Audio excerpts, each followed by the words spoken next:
आपने लंबी अवधि के लिए निवेश किया हो और इस दौरान अगर बाजार में मंदी आ जाए तो क्या होगा।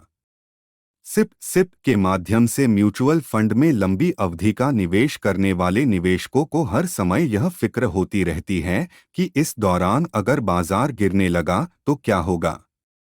बाजार की टाइमिंग और उतार चढ़ाव जैसी जोखिमों से कुछ हद तक बचाव के लिए सिप एक नायाब तरीका है।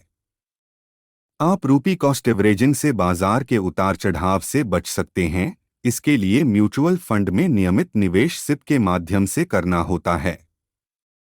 इसमें आप एनएवी कम होने पर ज्यादा यूनिटें खरीदते हैं और एनएवी ज्यादा होने पर कम यूनिटें।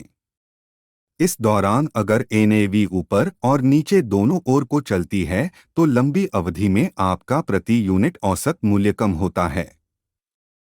उदाहरण के लिए अगर आप 1,000 रुपये प्रति माह निवेश करते हैं तो अगर एनएवी 10 रुपये होगी तो आपको 100 यूनिटें मिलेंगी और अगर एनएवी 5 रुपये हो जाती है तो आपको 200 यूनिटें मिलेंगी। अगर बाजार ऊपर और नीचे दोनों दिशाओं में चलता है तो लंबी अवधि में प्रति यूनिट औसत दर कम होगी, जिससे आपके निवेश पर प्रतिफल की अस्थिरता भी कम करने में मदद मिलती है।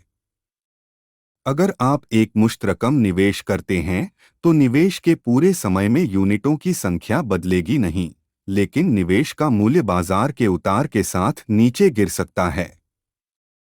अगर आप अपने एक मुश्त निवेश को किसी इक्विटी फंड में लंबी अवधि के लिए रखते हैं, जैसे 7 से 8 वर्षों तक, तो ऐसी अस्थायी फिसलन से आपके प्रतिफल पर असर नहीं पड़ना चाहिए, क्योंकि बाजार का रुख लंबे समय में आम तौर पर ऊपर की ओर ही रहता है।